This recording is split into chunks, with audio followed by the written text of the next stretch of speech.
We got a whole lot of new money though. Okay. Raindrops. What is up, Team Colossus? We're back at you again with the how-to series. We're going to be doing a common exercise, the leg press. I'm sure a lot of you think you know how to do it, but I promise you, you will learn something new from this video. There'll be some great takeaways, so be sure to smash that like button. Let's dive into it. The leg press is an amazing mass building exercise because you can load a ton of weight in a safe position where you don't have to worry about being crushed or necessarily failing. It's got amazing fail safes, as most of them have a lever you can open and close with. However, a lot of people do it wrong. They'll really overload themselves. They'll push themselves past an actual working motion where they're getting full range of motion reps.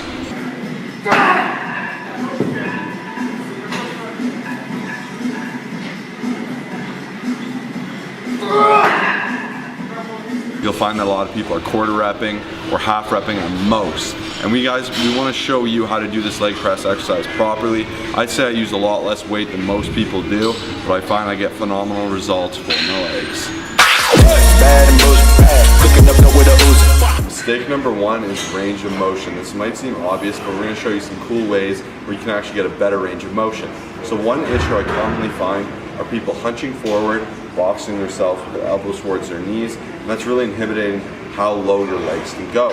Within that, if you're leaning forward, you're once again kind of taking away from that. You're curving your spine, you're taking it out of this strong loaded position.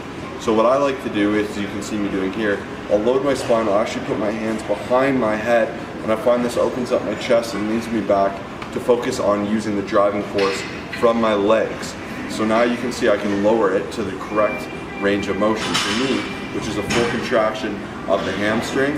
You'll really feel it pushed in and balled up, not to where my lower back is lifting off the bench, but to where it's completely compressed. Past that, you're going to extend forward. And as you guys can see here, I'm going to show you the differences between locking the knees and not locking the knees. If you're using a lot of weight, you want to make sure you are not locking your knees. Full range of motion does not entail locking your knees. However, it does entail a good lockout with a good contraction.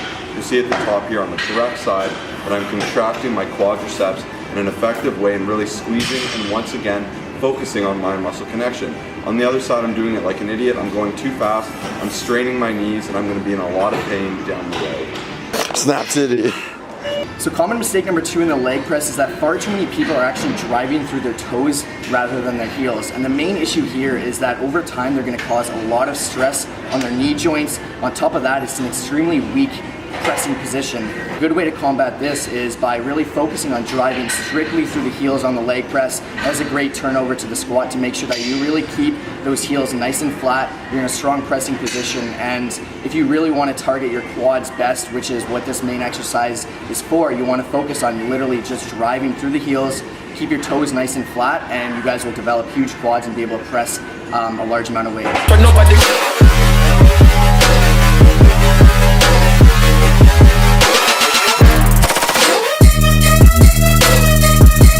Mistake number three is improper foot positioning. There's several ways to have improper foot positioning. The first and the most common mistake I see is people that keep their feet straight. Some would argue that this is okay, but in my opinion, the safer bet is to have some ducking of the feet. It'll look like this, as you can see on the screen now.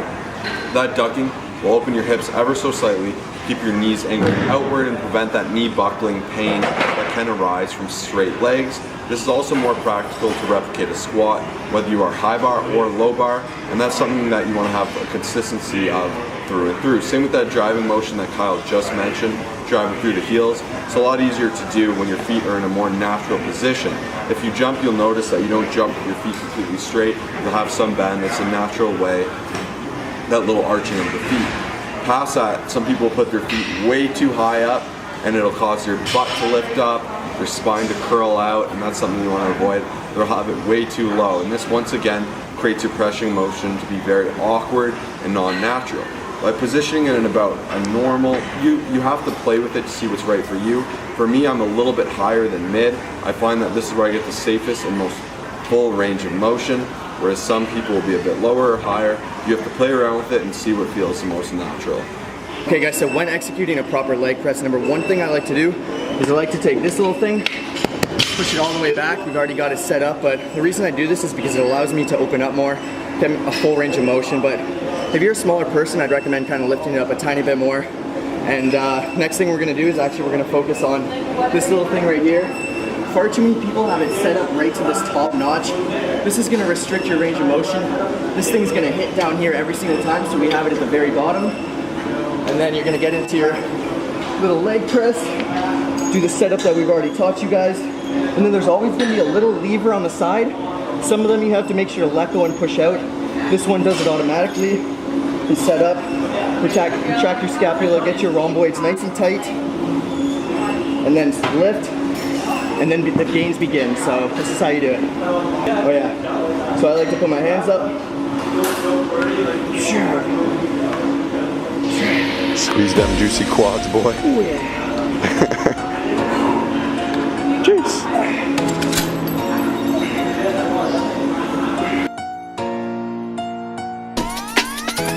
Variation number 1, we're kicking it off with the narrow stance leg press. Now there's actually a common belief that keeping the feet together works the outer sweep, also known as the vastus lateralis. Unfortunately, to my knowledge, there is no scientific proof backing it up, but I assure you, you'll get a crazy quad pump. And this exercise is just fantastic to substitute in if you would like to try it out. I'd love to hear what you think. Moving on to some slow negatives. Here you're going to be working on the time under tension and really focusing on getting a 3-second descent while doing this exercise. You want to make sure you're driving harder to the bottom. Don't worry about the concentric tempo, just drive the weight up with force. And you want to make sure you're not locking out and stopping just short of lockout, just like any other leg press you're going to be doing. Moving on to the single leg press. So chances are you may have an imbalance between your left and right sides, where one side is bigger or stronger than the other, and this is actually very common with a lot of lifters. But by doing single limb exercises such as the single leg press, you're going to be forcing each side to perform an equal workload, and this is going to help you develop balance and proportion between the left and right legs. We highly recommend you adding these into your routine and trying them out.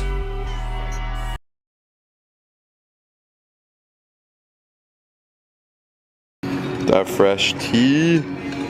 What is going on, guys? We're coming at you today. Hopefully the volume's okay. Forgot the mic, but that's okay. I'm saying okay a ton because we're gonna show you how to get your okay freaking lat pull down to an excellent lat pull down. Although I may be out of it right now, it's really gonna help you out. Here are some tips. So first off, I'm just gonna show you how to do a proper couple of reps. So you're gonna wanna come in, kind of have this nice and set look. Get a full stretch. Got my head back, and I'm gonna drive my lats down like that. Imagine I'm squeezing the tennis ball together. Getting full extension, letting it pull me up just a little, re-engaging, pulling, but I don't wanna lose that tension. Let's say do a proper lat pull down. Kyle's gonna show you some mistakes, and I'm gonna show you a whole ton of variations for some serious mass. That's a given. The reason Josh is out of it is we've had too much caffeine today. So one thing I see very often is a lot of people just kind of go through the motion like they're lollygagging without actually feeling the contraction in their lats. So number one tip I have for you guys is to almost feel like you're driving your elbows down into your butt. Or another thing is you could imagine that you're squeezing a tennis ball in between your scapula. So this is how it's gonna look like. You're gonna make sure you're doing full range of motion. Squeeze. Up. Squeeze. Alright, although I am kind of overreacting here, this is something I see far too often in the gym. Too many people are performing half reps throughout their set thinking it's going to benefit them, which brings us to the third point. Too many people lean too forward, and what this is doing is reducing the range of motion. And you'll notice when Josh starts to do it properly, he's getting a full range of motion in, and this is the best way to really activate those lats and get the most out of this exercise. 5 lat pull down variations. Number 1, we're kicking it off with none other than the neutral grip lat pull down. Now, speaking for myself, I can honestly say in the past I have been bored of performing just the same lat pull down variation day in and day out, which is why Josh and myself always make sure that we're doing different variations within each workout. And I think that's awesome, not only for the sake of just switching things up, but also to target the lats in different ways. And now if I were to choose just one lat pull down variation, I'd have to to go with this, mainly because you can lift the most amount of weight for this exercise because you are pulling from a neutral grip. So I'll start with this and I'll work my way into isolation type exercises. Next up, we have the close grip reverse lat pull down. You're gonna wanna start off with a shoulder width underhand grip for this exercise. You notice that Josh is keeping his chest up and his lower back arched as he's pulling the bar down to his chest. Like we were talking about before, you'll notice that he's getting a full range of motion, getting a nice squeeze. And also one thing to keep in mind, guys, is you can use as an alternative the V bar for this close grip exercise. Another thing I often see is a lot of people will actually try to bring the bar like crazy low, like almost down to their belly button or something like that. What they're doing there is they're going to be taking the activation off of the lat. So this is something you should really avoid doing, and just pull it down to where you really feel the squeeze properly. Number 3, we have the one arm lat pull down. I highly suggest you guys adding this into your routine. For those of you who actually like just isolating one arm at a time, it is simply an amazing exercise, and you guys can feel the the contraction in your lat like never before because you're just focusing on one at a time. So it really helps avoid muscle imbalances, and you guys will hear me say this a million times, and I'm sorry if it's getting repetitive, but you'll notice we are doing a full range of motion. We are keeping it nice and controlled. I'm not using 250 pounds on this. I'm probably using like 70 pounds, and I'm just getting a nice squeeze in my lats and really putting me in a good position to work my lats properly and to help myself gain the most amount of muscle from this exercise.